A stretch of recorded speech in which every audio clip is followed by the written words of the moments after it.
Good. Just want to very briefly, first of all, read the same passages I read this morning. So most of you are here, but don't panic. I don't think I'm going to say the same thing. Quite.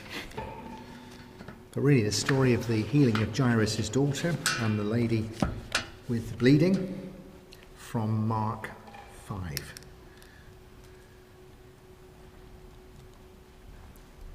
Mark 5, 21. As soon as Jesus had returned by boat to the other shore, a great crowd once more gathered round him. While he was by the lakeside, the president of one of the synagogues came up, Jairus by name, and when he saw him, threw himself down at his feet and pleaded with him. "My little daughter," he said, "is at death's door. I beg you to come and lay your hands on her, to cure her and save her." So Jesus went with him, and accompanied by a great crowd which pressed upon him. Among them was a woman who had suffered from hemorrhages for 12 years, and in spite of long-term treatment by many doctors, on which she had spent all she had, there had been no improvement. On the contrary, she had grown worse. She had heard what people were saying about Jesus, so she came up from behind in the crowd and touched his cloak, so that she said to herself, "If I touch even his clothes, I shall be cured." And there and then, the source of her hemorrhages dried up, and she knew in herself that she was cured of her trouble. At the same time, Jesus, aware that power had gone out of him, turned round to the crowd and asked, "Who touched my clothes?" His disciples said to him, "You see the crowd pressing upon you, and yet you ask, 'Who touched me?'"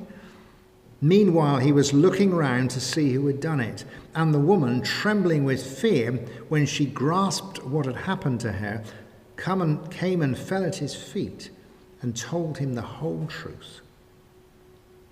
And he said to her, "My daughter, your faith has cured you. Go in peace, free forever from this trouble."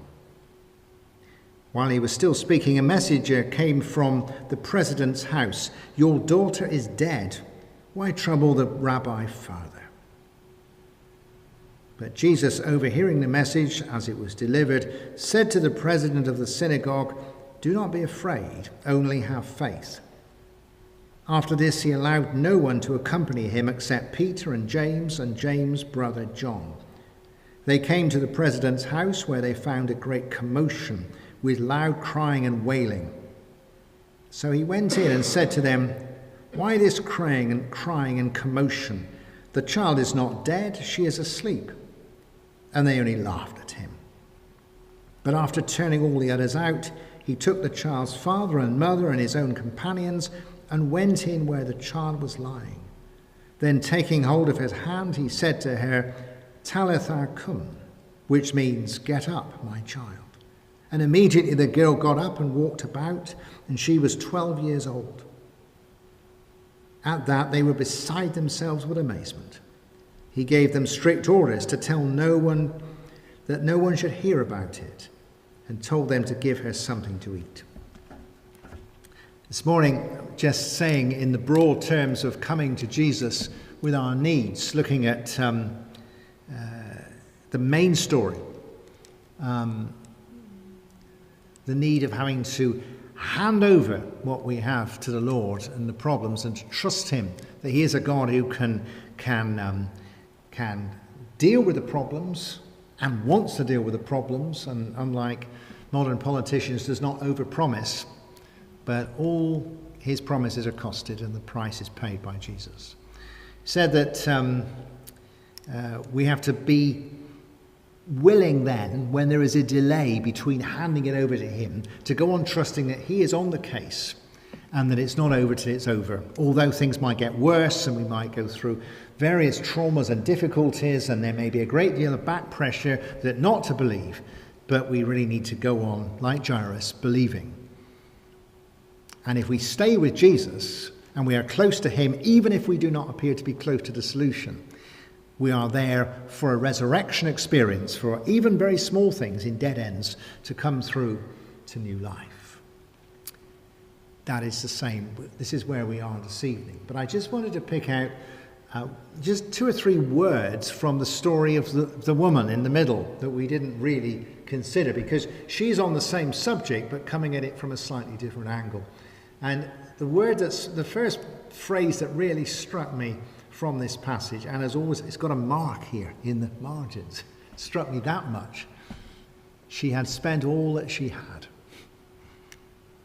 There is something very poignant when somebody has done everything they can, and it's not enough.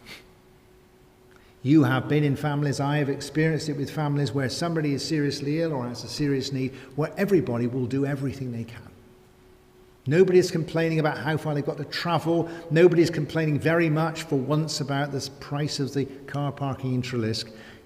Everybody just goes. You just do it. And you may have to go somewhere else, to another hospital, and you may need to pay for a consultant. You may have to pay for this, and it doesn't matter. You'll pay. You do anything.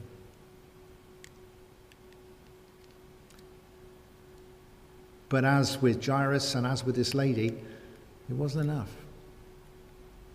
I think it's very poignant. You only do this for things which are really important. I remember our youngest daughter, Lizzie, coming home from school once when she was about 5, probably about 6.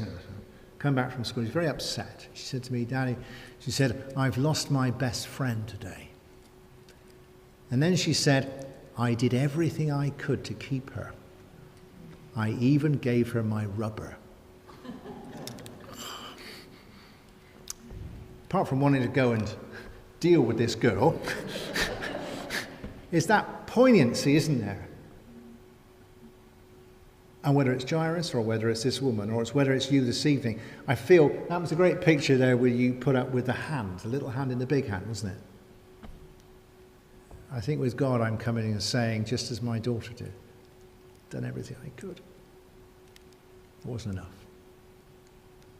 You see that poignancy sometimes with businesses in Penzance, don't you, where somebody got a bright idea for a new sort of cafe or a new sort of health thing or a new sort of beauty thing or new something or other, and they paint the shop and they got all this stuff and candles and bits and pieces and everybody's delighted, and then about 3 months later it closes because they've run out of money.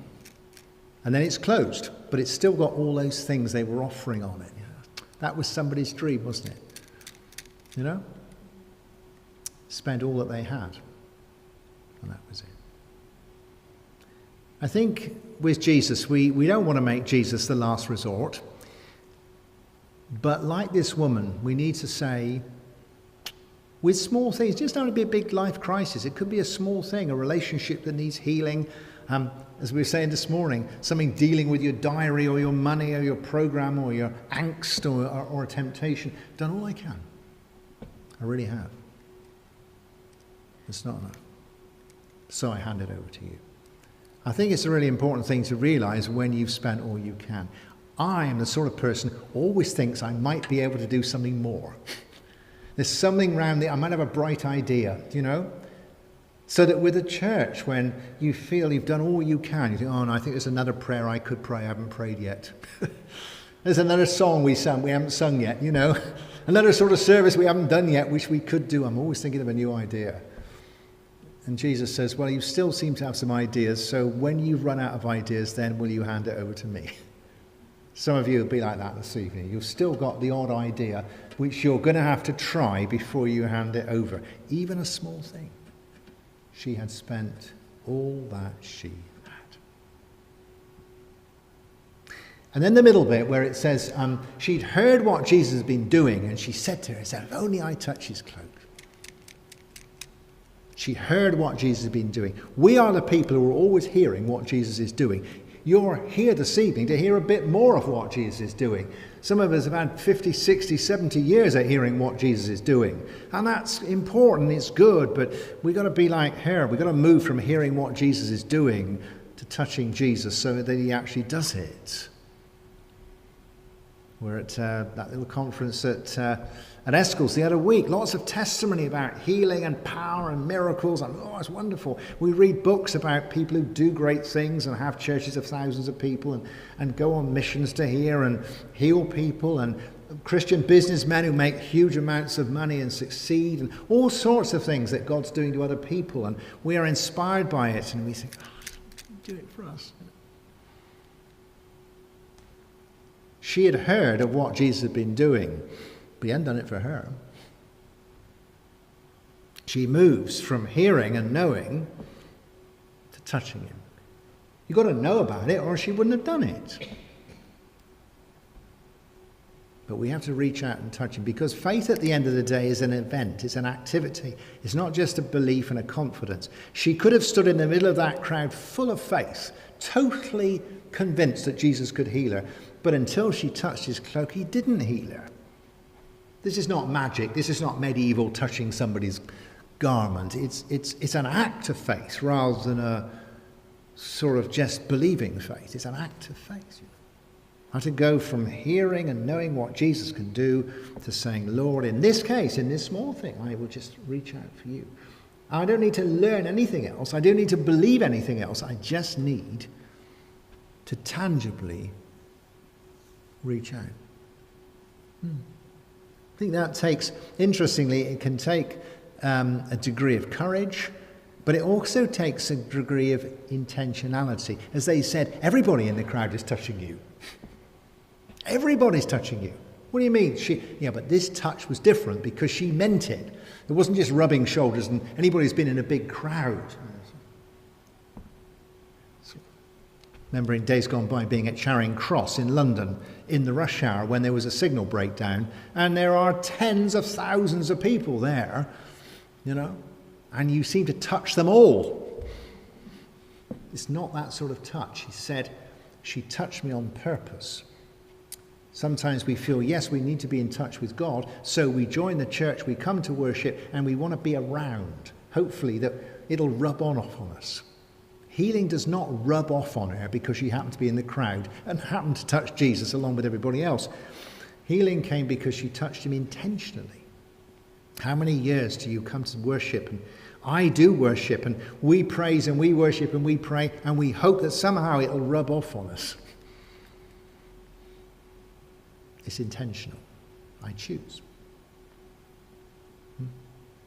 And that takes a degree of courage. With Jairus, we said a degree of humility, because he was a man of authority and power and confidence, and he had to lay that down and lay himself down before Jesus. That may be for you. Sometimes we are self-sufficient. We do have an ego. We have a competence. We have a self-esteem, if you like, a sense in which we can cope. And everybody tells us we can cope. We need to lay that down like Jairus. But the lady's different. She has no confidence problem at all. She has no need of humility. As a woman who has a bleeding, not only does she have a nasty gynecological problem, but in those days she was seen to be unclean. And thus she was an outcast in society, and she was judged to be a sinner by the religion of the day. Her problem is that she has no confidence at all. Her problem is that she has hugely low self-esteem. And so she needs the courage to reach out. Some of you will be like that, more like that, rather than having to humble yourself, but thinking, am I important enough? Does Jesus accept me? I'm very ordinary, and this is a very ordinary little problem I've got, or issue I've got. And he needs to lift us up rather than get us down. And to just reach out to him. I think that's simple. And at the very end, she's healed. Now, it's easy to preach sermons on this kind of thing with slightly airbrushing out the miracle. You can talk for 20 minutes about what it means without saying anything about the fact that it happened. I know I've done it, and I've heard many of them, and you've learned something about which you weren't sure whether it happened or not. It's incredible, isn't it? It's a real bit of and the power moved from Jesus to her. He felt the power come out of him. Notice that it doesn't say, like with us, we are a channel of grace. When you pray for somebody and the Spirit works through, you are a channel of grace. Jesus is not a channel of grace. Jesus is an origin of grace. The power came from him because he is God himself. But there is a power thing here, and she stops bleeding. This is not a matter of blessing or feeling better. This is dynamic biochemistry. This is quantum mechanics. That's why she stops bleeding. Not because she was inspired, but because gynecologically she was changed. Whatever you ask the Lord for, and whether it's a bit of encouragement, a word of guidance, a bit of peace faced with a dreadfully busy week, a bit of peace faced with a dreadfully empty week, a bit of help with a temptation, a bit of help with a conversation you're going to have, or your money, or your doubts, or whatever, or your illness. The answer to that prayer will be some kind of power event. We were in Sussex this week and crossed over a railway line in Sussex, and as you know, it's over there, it's virtually all third rail electric. And there you've got an awful lot of direct current just there, and somebody says, don't. I said, I know, don't touch that. It's really going to go thump. And there will be the mourners and the if you do that, you know. But that's a power thing. Nothing doesn't work without it. That's why the train moves. You don't have all these trains like we have down here with lots of thud, thud, thud and diesel fumes. It's just the power in. So it is with Jesus. Boom, real clout. But out of that, you see, there's the conversation, and the final word I would leave with you, which is wonderful. And she came and she told him the whole story. Isn't that a good phrase? When was the last time you told anybody everything? I don't think I've ever told anybody everything. And at the heart of this healing is that Jesus is there for her to tell him everything. The whole story, the whole truth. And the power stopped the bleeding, but it opened the floodgates for her to tell him everything.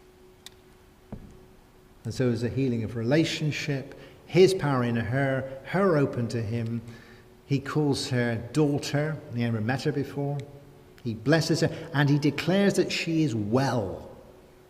What they call wellness these days, which is far more than not bleeding, although bleeding is hugely important, I know. But she is well.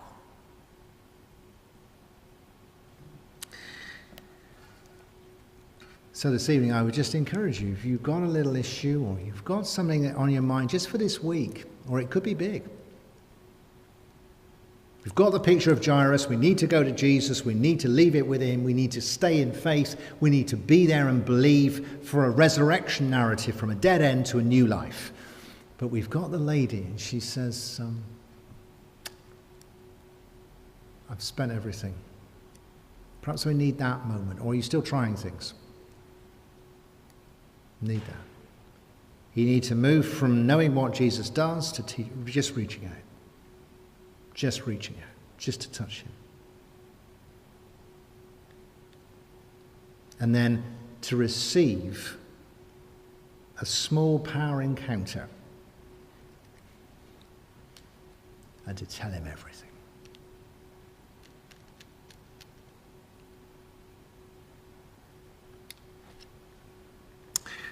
So to finish with, the band are going to come and play. We're just going to sing quietly, Be Still for the Presence of the Lord. And I'm going to say what I said last time. If you'd like to just, bearing in mind, she touches his garment, and that's not magic, it's just an event. If you'd like to pray about something with the Lord, just like to say, Lord, I want to offer this up to you. And then you might like to do that just standing where you are, but you might like to come and stand here, because just like with her, being in the crowd is not quite where it is. And you might find it useful just to come here. I will pray with you, but I don't need to. You could just pray yourself if you like. That's fine. But I would encourage you with that, because that practical aspect makes faith an event rather than an opinion. And anyway, we have this opportunity. Do come if you like in a minute. During the singing of this hymn, be a good time.